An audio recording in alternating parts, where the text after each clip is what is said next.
India ने Japan को पीछे छोड़ दिया और इस वक्त दुनिया की तीसरी बड़ी ऑटो मार्केट जो है वो बन गई है। इंडिया के अंदर तकरीबन 4.2 मिलियन यूनिट्स जो हैं वो बिके हैं, जबकि as compared to 4.25 million units, जबकि जापान के अंदर तकरीबन 4.2 मिलियन जो यूनिट्स हैं वो बिके हैं। और आप ये समझ लें कि third largest auto market India जो है वो अब बन चुकी है। जय हिंद दोस्तों। भारत में तेजी से बढ़ते ऑटो सेक्टर की चमक अब विश्व स्तर पर दिखने लगी है।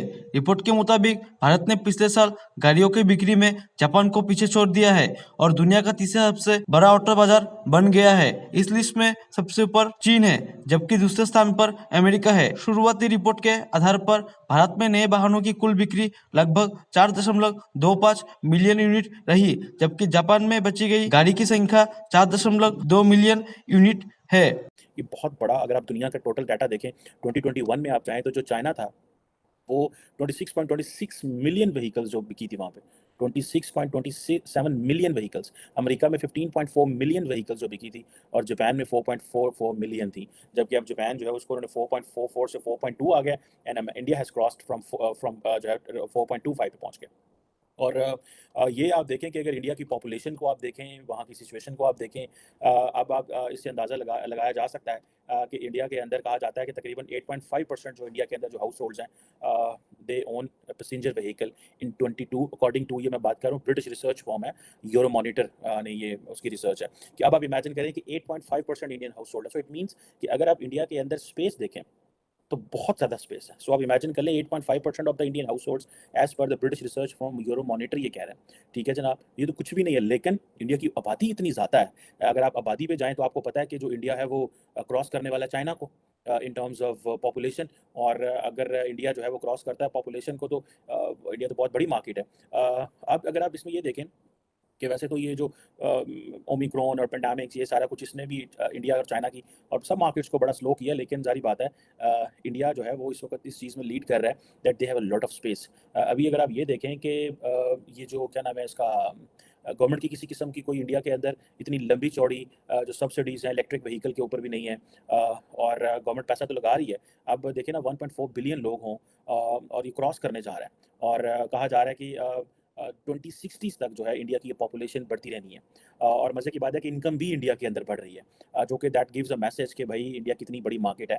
दैट इज़ वाई हर कोई जो इंडियन मार्केट में आना चाह रहा है। और सुजुकी हो, मारुति हो, टाटा मोटर्स हो, जितने भी इंडियन जो व्हीकल मेकर्स हैं, ऑटो मेकर्स हैं, सारे they are making a lot of money.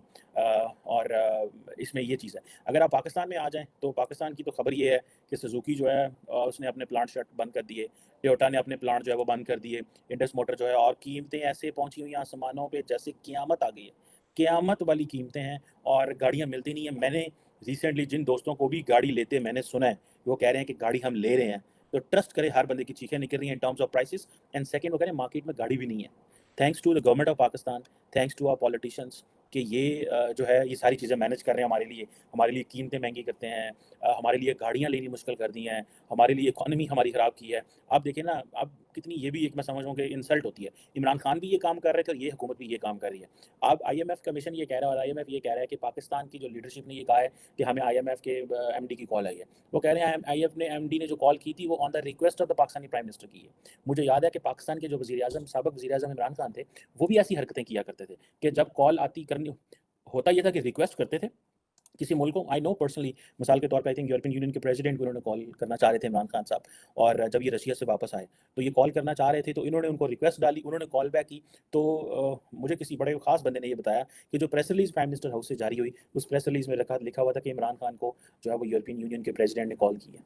So just ये बताने के लिए अपनी आवाम को कि जनाब देखिए हम कितने रेलिवेंट हैं ग्लोबली।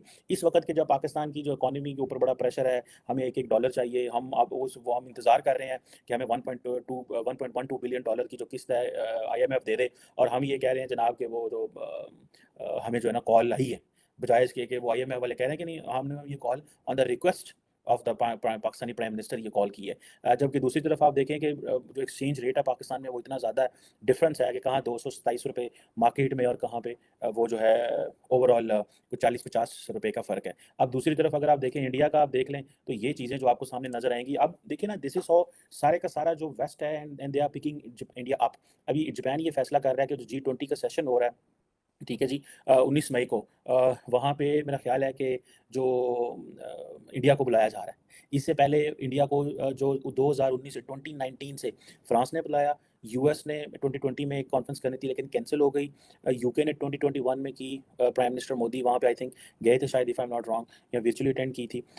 फिर जर्मनी जो ने 2022 में प्राइम मिनिस्टर मोदी को बुलाया गया। अभी जापान जो कह रहा है कि हम करेंगे कॉन्फ्रेंस, तो वो भी उसको बुला रहा है। So how India is being put up, और इंडिया को किस तरह आगे लेके जा रहा है सारी दुनिया लुकिंग कि भाई सब दुनिया की जो अटेंशन है, ये दोनों मुल्क इकट्ठे आज़ाद हुए थे, लेकिन ये स्टोरी क्या है, ये पाकिस्तान के जो फॉल है इसकी स्टोरी क्या है, इसको समझने की ज़रूरत है। और इसमें उन कैरेक्टर्स को बेनकाब करने की ज़रूरत है जिन्होंने पाकिस्तान को नुकसान पहुँचाया। लेकिन हम इन कैरेक्टर्स को बेनकाब करते-करते वहाँ पहुँच जाएँगे कि जहाँ पे जाके दरवाजे बंद होंगे और किसी की ज़रूरत नहीं होगी, और किसी को हकीकत का पता नहीं चल पाएगा। लेकिन पता सबको है कि किसने जो है पाकिस्तान की ये हालत की है, और पाकिस्तान को किसने यहाँ पहुँचाया कि आज भारत जो है वो जापान को क्रॉस कर गया ऑटो मैन्युफैक्चरिंग में, ठीक है जनाब। हम जो है हमारे यहाँ पे प्लांट बंद हो रहे हैं। हमारे प्लांट बंद हो रहे हैं, टोयोटा प्लांट बंद कर रहा है, सुजुकी प्लांट बंद कर रहा है। बाहर से हम गाड़ी इंपोर्ट नहीं कर सकते, हमारे पास डॉलर नहीं है, तो हमने हाइब्रिड कार्स इंपोर्ट करनी है। इलेक्ट्रिक व्हीकल का पाकिस्तान में कॉन्सेप्ट